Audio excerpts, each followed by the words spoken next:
Okay, I've got three dumb things that Trump has said that we found out about this weekend. Now he said millions of dumb things like, clean coal. You take out the coal and you clean it. No. Stealth fighter. It's invisible. You can't see it. No. Okay, but those are from the past. So I'm going to tell you the funny one in a second. First, let me do my usual. All weekend I've been telling you guys about these wonderful folks who are buying Young Turks membership for journalism students and the media. I was on reliable sources earlier today because of that. And again, thank you to the people who made that possible. And I've been thanking you all weekend. Rachel Simigelski from Washington, D.C. Look at that. Good folks in Washington.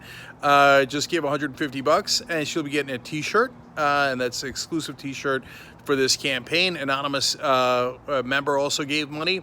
I'm also trying to beat Anna in the competition of hosts of who can sign up more people. So if you're going to sign up for Young Turks membership, which is a great idea, get all 17 of our shows, and just for $4.99 a month. If you want to give $10, that's awesome too.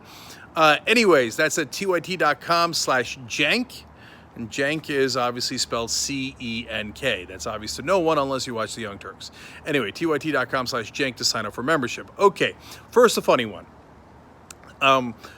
Trump comes out and apparently he's watching TV with John Kelly, his chief of staff, and John Kelly just asked him, out of curiosity, how much do you think the Joint Chiefs of Staff makes? So that's the general in charge of the most senior position in the military. That reports to the president, right? And so Trump's like, oh, I got this. I know. I'm going to guess that he makes $5 million. John Kelly's like, what? $5 million? He's a government official. No, he makes less than $200,000. $200,000 is near the top of the pay scale, except for the president. But even the president makes $400,000. It's not like the president makes $5 million or anything. Trump doesn't know anything. He doesn't know anything. Look, if you don't know that they don't make that kind of money, no problem. But you're not in government. You haven't had any experience in government. That guy's a president, and he thought the Joint Chiefs of Staff made $5 million a year. And then he says to John Kelly, but he's got a lot of stars on his uniform. Oh, God, he's such a child. He's an unbelievable child. Okay, so he's like, why don't we get him a pay raise? He's got a lot of stars.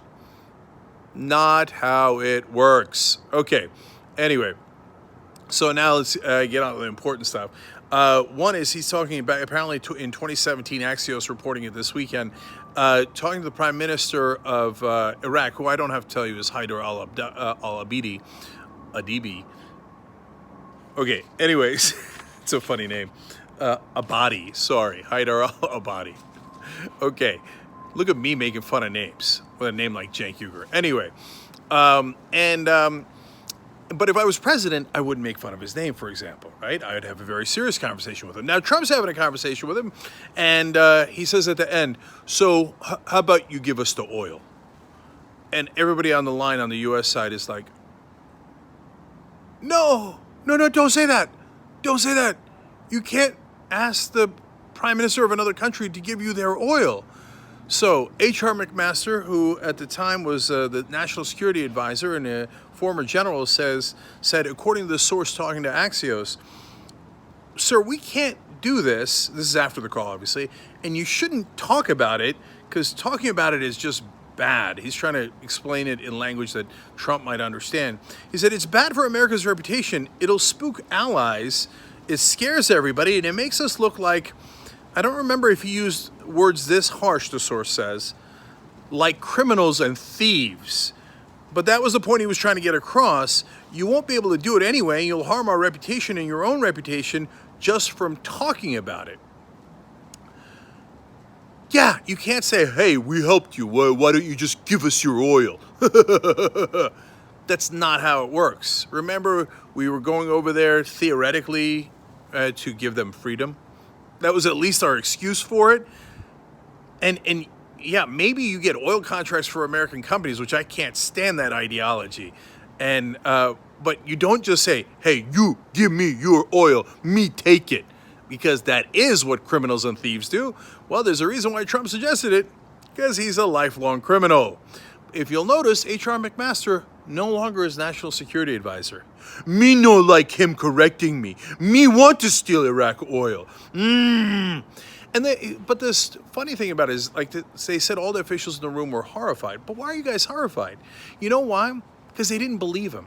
When Trump said, well, we should get Iraq's oil for, invading the country, people thought it was just like populist talk. Of course, he doesn't mean that. That's preposterous. That's insane, right? No, he meant it. That's because people keep underestimating how unbelievably stupid he is.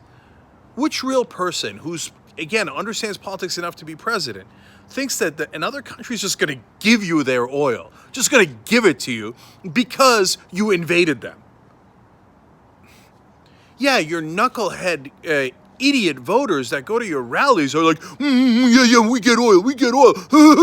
Yeah, they'll believe it. They'll believe anything, right? But another country is not going to do that. And you're a national and international embarrassment. So McMaster's right. Now people think, oh, America just wants to steal people's natural resources. And in the case of Trump, they're right. He does want to do that. Absolutely. He's not hiding it. He's too stupid to hide it. Anyway, now the second thing might be even more important because that one's very, very unlikely. Before that, hey, I forgot to say, at tyt.com/amplify, we got new names up now. Okay, so these are the ones where you could buy Young Turks membership for the media. So, look, on reliable sources today, it looked like when I made a couple of points, they'd never heard those points before. It's not to their discredit. It's just that it's not in the normal mainstream media way of thinking. For example, that if you report that someone who's got the most amount of money is actually, they report it as most likely to win, most legitimate candidate. We report it as the one who's basically taking the most legalized bribes. And that kind of surprised them a little bit. I don't want it to surprise them. That's why I want to get them Young Turks membership. So anyway, right now, Sean Hannity's on there. The View is on there. Mediaite's on there, and they're very important because the rest of the media reads Mediaite. And who else? Oh, and Wolf Blitzer's on there, and Pod Save America. So go to tyt.com/amplify and spread the progressive message to the rest of the media. Now, the last part is the part about that I think might be the most important. So he's talking about deficits, and he's like, you know what? Okay, I just realized we're going to lower the deficits. Now, before, I say just realized, because before when advisors would bring it up to him, he would just dismiss them.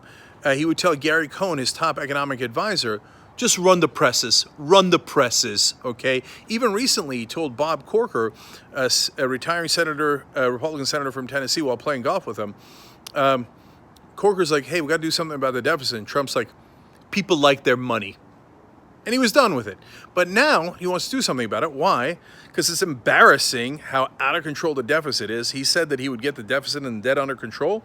And what has happened instead? He has more than doubled the deficit that Obama left him. Obama left a $587 billion deficit. That sounds bad, but it actually had been brought down from the $1.4 trillion deficit that Bush left off. So Obama brought it to less than half of what it was. And what did Trump do? Immediately brought it to 1.3 trillion, more than doubled what Obama had left behind.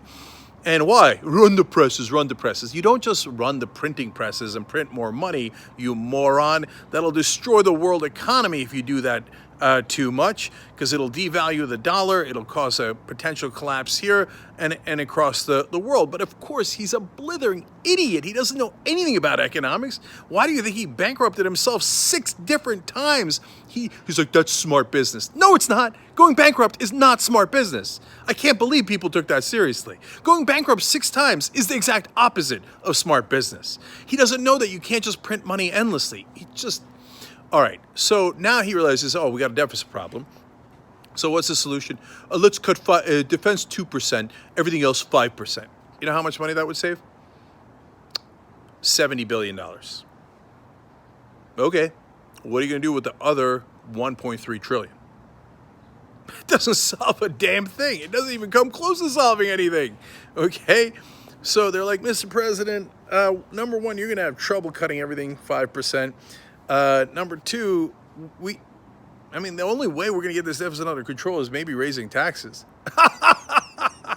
Of course they're not going to do that. They're like, we could cut Social Security and Medicare. Now, see, at least Trump has enough instinctual sense to go, nope, nope, people like that. They're like, how about we cut Medicaid? Republicans hate Medicaid, even though it's actually mainly Republicans who get Medicaid in the real world.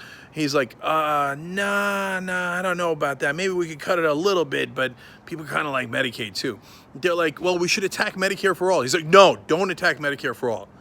Unless you're going to pretend that the Democrats are taking away people's Medicare.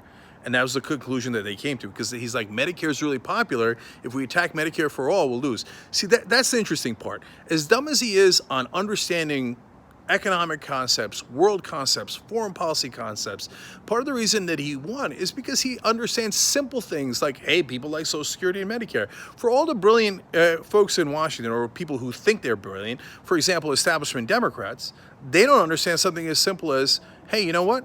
Don't cut Social Security, Medicare. Don't make a deal with the Republicans. Don't make a grand bargain with the Republicans. Don't make any promise about cutting Social Security and Medicare, because that's a really, really dumb idea. In fact, you should fight for Medicare for all, because Medicare is really popular. Even Trump understands that, and Nancy Pelosi and Chuck Schumer don't. That's maybe the most amazing part of this story. But at the end of the day, yes, Trump has no idea how deficits work. He has no idea how to get them under control. And as usual, this thing's a total disaster. And now the markets are getting skittish because they're worried, oh my God, you're not going to do anything about the deficit. And all that Republican talk about, oh, we'll cut $2 trillion in taxes for the rich and corporations, and magically the deficit will go lower. It didn't, and it's not going to. And they now realize that that was, of course, nonsense, and deficit's only going higher. So this is our country on Trump. God help us all. All right, we're back tomorrow.